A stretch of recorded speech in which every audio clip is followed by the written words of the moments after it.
Hello tout le monde! Aujourd'hui je suis dehors, j'ai envie de vous faire profiter un peu de la nature avec moi. Je suis sur un lieu qui appartient à mes parents et ils sont pas venus ici depuis 3 ou 4 ans. 3 ou 4 ans que l'humain n'est pas venu à cet endroit et c'est juste incroyable. L'idée là, moi, c'est de revenir entretenir, mais j'ai envie de préserver toute la vie qui bouillonne à fond ici. J'ai envie d'essayer de, tout en respectant la vie, recréer un lieu de vie pour l'humain, pour qu'on puisse profiter un peu de ce terrain qui est magnifique. Derrière les arbres, ici, on voit très bien l'étang, qui est assez grand, je trouve. Ici, on a le chemin qui nous emmène jusqu'au terrain. Pardon, ça c'est le pollen. Et là, on a beaucoup d'orties qui envahissent le terrain. Il y a des ronces aussi.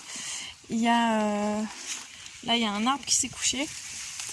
Donc ça, j'ai un ami qui va venir tout à l'heure pour couper l'arbre. Ici, on a beaucoup cette plante-là. Je sais pas comment elle s'appelle. Ça pousse très vite.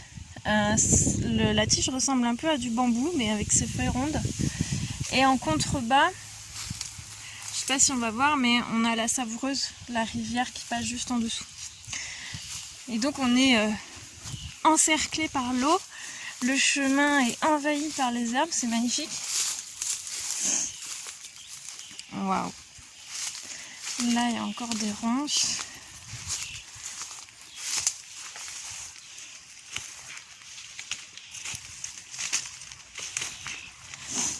Un deuxième arbre qui s'est couché ici.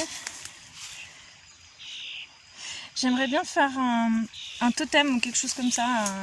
Si on peut le découper et l'emmener ou faire peut-être des tabourets, des sculptures, une table, enfin lui donner une deuxième vie, ça pourrait être pas mal.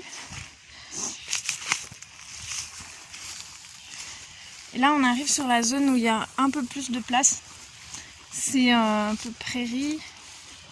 Ici, c'est des pommiers, poiriers, peut-être pruniers, je sais plus.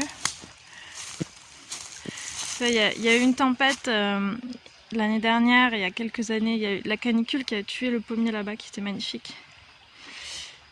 Des branches là qui ont été cassées par la tempête, mais l'arbre est encore bien. On va essayer de l'alléger un peu de ce poids qu'il a au bout des branches. Là, on a... Comment on appelle ça? Un mobil-home? Non, je ne sais pas comment ça s'appelle, mais en tout cas c'est sur roue, c'est mobile, donc c'est tout à fait officiel. On a installé une petite terrasse. Là, tout ce que vous voyez là, c'est tout des rejets. Alors je ne sais pas si ça vient de pépins de pommes ou de rejets des racines. Mais là, devant le garage là qu'on avait posé, tout ça c'est des rejets de fruitiers. J'ai failli pas pouvoir ouvrir la porte tout à l'heure. Tout ça, c'est des fruitiers qui repoussent. Je sais pas ce qu'on peut en faire. Je sais pas si vous voyez la quantité. Bon, les pommes, elles n'étaient pas ouf en goût, mais on avait fait plein de jus de pommes. Et du jus de pommes vraiment bon qui se gardait pendant des années. On avait fait 70 bouteilles juste sur une récolte. Donc pourquoi pas garder ces pommes-là juste pour du jus de pomme, je sais pas. Qu'est-ce que j'ai trouvé à l'intérieur de la cabane? Les transats. Complètement mangés par les souris. Il y en a partout. Alors là, il y a de quoi faire des nids. Je pense qu'il y a peut-être même des bébés à l'intérieur. Moi, je vais essayer de nettoyer ça sans faire de mal à personne. C'est incroyable. Ici, il est beau aussi, hein. Très bel arbre. Là, il faudrait peut-être le tailler. Alors, il faut que je trouve des gens qui savent tailler les arbres, libérer toutes ces branches qui n'ont pas de place à l'intérieur pour aller vers l'extérieur. Celui-là, il est vraiment pas mal.